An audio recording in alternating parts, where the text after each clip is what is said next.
Welcome to Manager Tools. Work-life balance, the yellow peanut M&M story.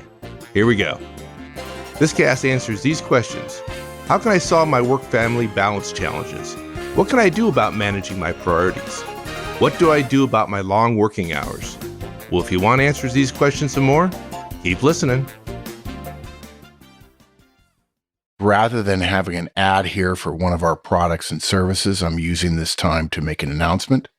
In light of coronavirus having significant impact on professional lives all over the world, we will be, in the course of the next several days, 7 to 10 days, re-releasing casts that we think you might have interest in or need for, things about how to manage distant directs, how to do phone one-on-ones, particularly for those of you who are used to doing face-to-face one-on-ones, and a series of casts about working remotely, as well as, for those of you who recall from many years ago, our podcast on the steel cage deathmatch meeting, which we think is a legitimate possibility for some of you in the next 3 to 6 months.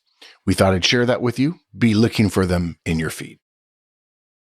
Mark, we get questions all the time. This comes up, just seems like almost weekly with folks, about work-family balance. Yep. And as we've discussed before, particularly at conferences, the common wisdom about work-family balance is wrong. People are asking the wrong question. Yes, and we're the only people saying this, and I'm getting tired of being the person who says we're the only person saying this. I console myself, since we're recording this in February of 2020, that we also have been saying for years, and no one has been listening, or at least a small minority of the managerial professionals in the world have been listening. But just this week, the Wall Street Journal had an article, tough interview process is linked to a higher job acceptance rate. Yeah, no kidding. We've had data on that for 25 years now. So this is yet another thing that we are the only people describing the problem differently and making different recommendations than most other people make. Yeah, and it's simply a problem with the phrasing of the question and where it puts us mentally. So simple cast this time, fairly short. I have been thinking about doing this cast. For those of you longtime listeners, many of you have heard this story. It's like the elevator story. The umbrella story. And I've held off because I wasn't sure how actionable it was. But finally, somebody said to me last week, I can't remember where I was. I think it was in San Diego, and said, I would love for you to have that story, because I end up sharing the story and not doing it justice. And if it were a cast, then I could just point them to the cast. And I said, I never thought about that. So we're going to share the yellow peanut M&M story. And of course, it's not just a story. It's a cautionary tale. And then we'll talk about what it means. Okay, so let's explain what you mean by yellow peanut M&Ms. Yeah. So again, we get asked a lot of times in the field about time management. Of course, we don't believe it is time management, but because time doesn't mean need managing. Our answer is usually walking through some basic principles that effective professionals employ to deal with the problem of the fact that time is the most precious resource of all.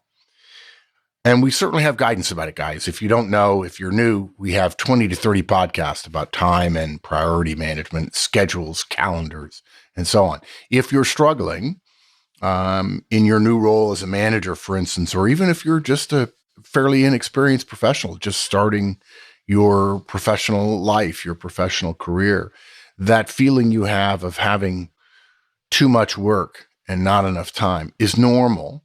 And don't compound it by then thinking everyone else seems okay with this, but I'm not. I must be doing something wrong. I promise you, everyone else is going through the exact same thing, and you're normal, and it's okay.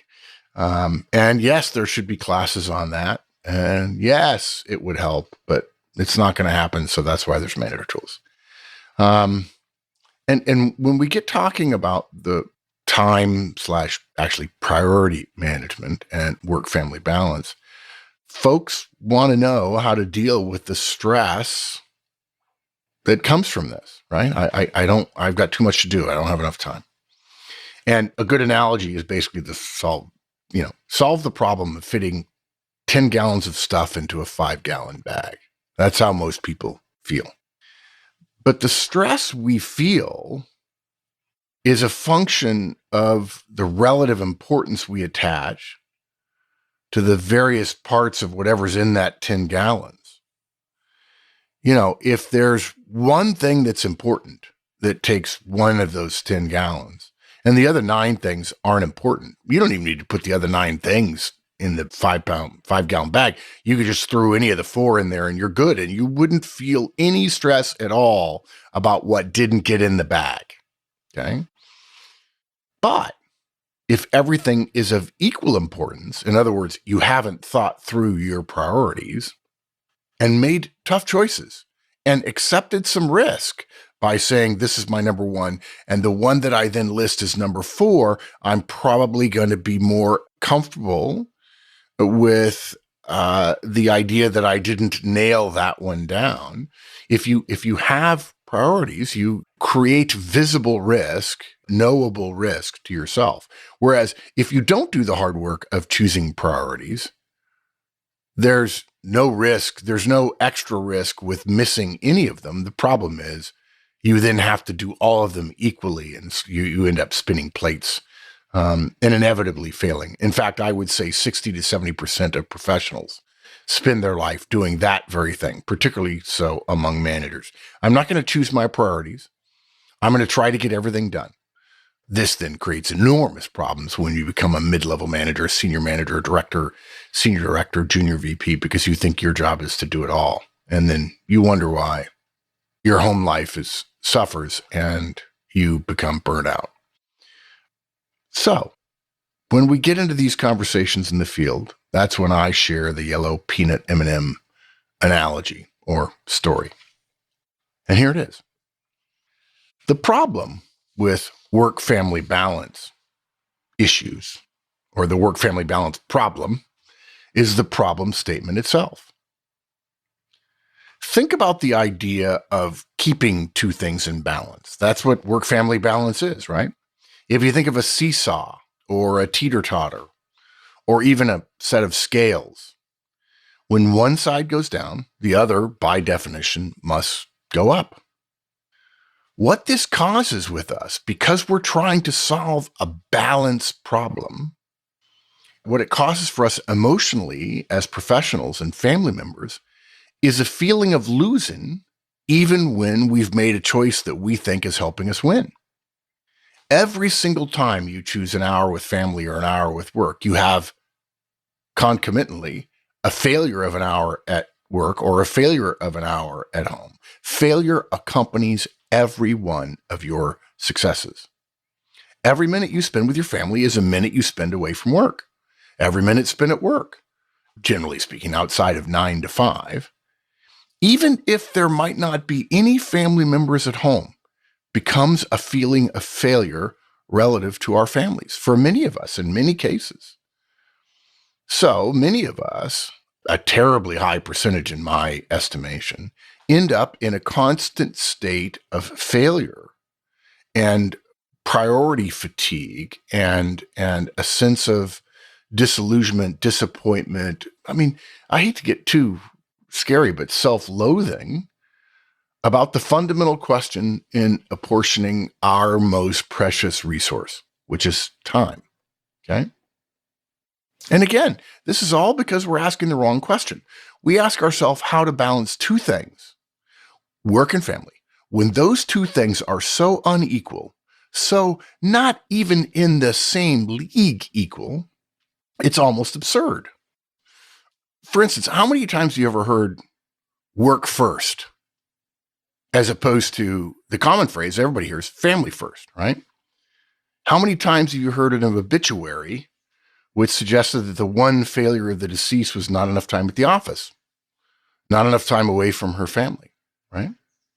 The next time you start asking yourself how to solve your time management problem relative to work and family, first, as we said earlier, Stop trying to manage time. Time isn't going to be managed by you or anybody else. Thank you very much. And since you can't manage time, you're smart enough to realize that then what you're really managing are priorities, right? Now you're asking yourself a question about what are my priorities between work and family? And if you need some help with that, here's a way to remember what's important. Next time you can, when you're in a place that's convenient, buy a bag of peanut M&Ms, okay? Open the bag, pour some of them out, and pick up one of the yellow ones. Now go outside and find the sun. Hold that yellow peanut M&M in one of your hands, pinch it between your thumb and forefinger, and hold it up between your face and the sun. Now, close one eye and move that M&M so that yellow sphere in your hand covers up the sun. So it appears to be the same size as the massive yellow sphere in the sky above you. In that moment, when the M&M blots out the sun, those two similar things, a spherical yellow peanut M&M, of which there are millions and more made every day, and which you can find on nearly any street corner, and the sun, the giver and maker of organic life on Earth, the source of incredible energy that powers our world in measure beyond our comprehension. Those two things, the yellow peanut M&M and the sun, based on your perspective, holding it in front of your face, are now in balance. But the yellow peanut M&M is your work, and your family is the sun. Don't confuse two things being similar when you conceptualize them as work and family on a time management sheet with how important they are. And priorities are not about time, they're about importance.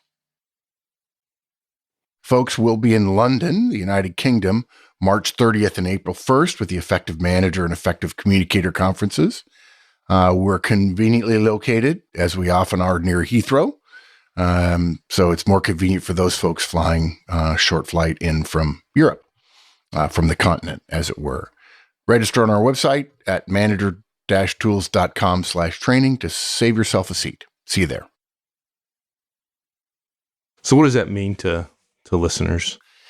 Well, there are 1,000 things. First of all, I would argue that the first thing you do is you start forgiving yourself for the choices you've made previously. And many of you have made great choices, but forgive yourself for the choices you've made poorly. I would say that a good plurality of managers in the world have been saying family first and acting work first. And folks, if you say X, but you do Y is your culture. Y is who you are. You know, there's a great thing. I never remember who said it, but who you are speaks so loudly, I can't hear a word you're saying. And of course, who you are in that aphorism is always what you do. Yeah. Hey, folks, take it for somebody who learned a lesson the hard way. I don't think Mark was trying to talk about me, but I'll tell you, I made some wrong choices in my life about where I spent my time, and I spent a lot of time at work. I was the guy doing email at 3:00 in the morning kind of stuff. I remember. Thinking that in the long term, it's going to make sense because I'm being successful. I'm getting tons of stock, getting tons of options, and on paper, I'm worth millions of dollars. Then company goes broke, and those millions turned into $648. That's right. And then you start wondering, like, oh, yeah, I was going to have all this. I was going to be able to give to my family at the end of that time. I was going to be able to send them to the best colleges. I was going to be able to take these fantastic vacations. In the future, I was going to spend time with my family. Yeah. Bad choices. Bad choices. Now, luckily, family turned out okay, but of course they did. Which by the way adds to the problem, because people can get away with stealing time from their family, and the family forgives and forgives and forgives. But unfortunately, close emotional personal relationships also are a bit like laying down sedimentary rock, right? There are things that happen that you can't get back, and that's the thing about time. You can't get back any second. Ever. And for the second you can't get back, the longer it goes, the more you have to do to make up for it. And sooner or later, you just can't make up for it anymore. So, folks, to his credit, Mike has forgiven himself and has made changes in how he lives his life. But guys, forgive yourself. There's nothing you do about the past, a la our feedback model. But going forward, don't make the mistake of equating two things that through a certain lens, a certain way could be equated, work and family. And of course, if you're talking about balancing them, that literally is the definition of an equation. Don't try to balance two things that are of such different fundamental importance to you. Do not turn an ethical, qualitative choice into a simplistic, quantitative choice. Live the guidance of putting your family first by scheduling time for your family first every week of your professional life. You can't say family first and then spend the majority of your thoughts and time and energy and emotions thinking about work. So Sunday night, when you're planning your calendar, you're talking to your spouse about it. Talk to your spouse about your work calendar and its potential impact. If you're a two-career couple with children, talk about every single day who's picking up and who's not. And even if somebody else has been picking up 5 days a week, ask yourself whether or not you're the leader of the free world or you're somebody who 1 day a week can pick your kids up from daycare. Schedule 1 day at least each week where you guarantee your spouse or partner or children that you will be home at a specific time. And not 8 p.m., but 5 p.m., 5:30, 6 o'clock. That doesn't mean there's anything wrong with 1 day a week. It may float depending upon exigencies, where you have a pre-guaranteed, no judgment hall pass for staying past a reasonable departure time. You know, it's a text by 1 o'clock in the afternoon. Sorry, sweetheart, tonight's the night. I'm going to have to stay until 8. Now, look, on the other hand, don't be stupid and think you've had a crazy day. You want to stay late and try to make some progress on those big projects. Your ego strength late in the day will be 0 and you won't make any headway. I've got video of managers sitting at their desk between 5 and 7 o'clock in the evening. Nothing intelligent happens. And part of the reason we're doing this cast now is because Career Tools will have a special cast coming out as well this week about work-family balance and making choices. Even if you don't have children, take time to focus on your spouse 1 evening a week, guaranteed. It's okay if that day of the week, again, is based on work exigencies, but we found you have far more latitude to be insistent on this with your organization, therefore your boss, than most people are willing to politely insist upon. Okay? If you're going to make a stand about your spouse at work. This also doesn't mean that you can't get up early on Saturday to work. As long as you can close the book on that work the moment your household starts to stir, it's totally fine. I remember reading a quote 25 years ago that said, there are too many people who wish for immortality who get bored on lazy Sunday afternoons. The idea of boredom is anathema to professionals. So get up early. Now, if you like to sleep, great. There's no problem. Go to bed earlier. It's not hard to do. And by the way, don't utter out loud as a professional that you're not a morning person. All human beings are built to be morning people. You're just staying up too late. This also doesn't mean that you can't ask in advance for some time on a weekend. Ask your spouse for time on a weekend to accomplish some work. But it's got to be in advance, guys. It has to not be in conflict with time specific, otherwise scheduled time for your spouse or partner or children. Train yourself, and it will take you a while to train yourself when you're with your family to feel your work phone vibrating and not reach into your pocket reflexively for it. I always get laughs when I'm presenting and I say, have you ever felt your phone in your pocket vibrating and you reach for it and it's not even there? Yeah, that's actually a disease. There's a name for it. It's like subconscious systematic nervous response or something. I don't know. And you've been trained. We're Pavlov's dogs now regarding our digital devices. And look, if you're alone in your kitchen preparing a meal for your family, that still is time you're with your family. Don't answer your phone. When you go on vacation, be on vacation. Don't dial into conference calls. Learn how to select and train your number two. And let them learn what it's like to be you. Your organization assumes you're doing that anyway, by the way, and frankly expects you to do it too, but nobody does it. One call in a week off, a big one, say that the CEO is going to be on during a week off. Okay, fine. But other times on vacation, put your phone out of reach.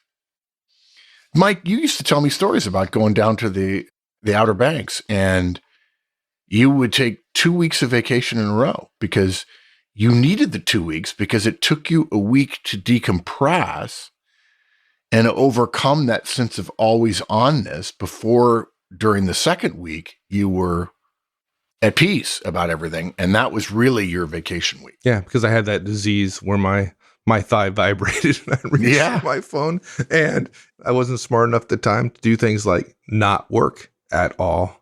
Right? It's just silly stuff we all do. Yeah, I also think there's another piece of this, which is there are people who, I had this occur to me when I was on a golf vacation in New Zealand recently. And I left my phone in our hotel room and my wife and I were playing golf together. And somebody said, oh, here, I'll text it to you. And he said, do you want to grab your phone? I'm like, no, my phone's in the room. And he's like, oh, I can't do that. I'm too important or busy or whatever. He actually did like a humble brag. Well, maybe that was just plain bragging that, I'm so important. I can't set my phone down. I wonder how your spouse feels about that. Anyway.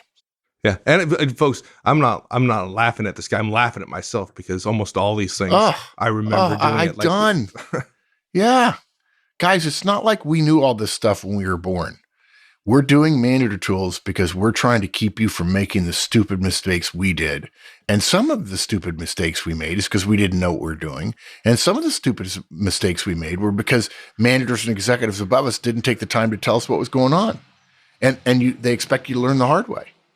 And that's dumb. It's a waste of productivity. It's a waste of energy. We've said before, part of the reason the joy for us in doing Maneater Tools is not just reducing your pain, but we believe if every manager was fully capable, highly knowledgeable about management, the way good engineers are or good software developers are, there would be no hunger, no famine, no disease, no pestilence in the world.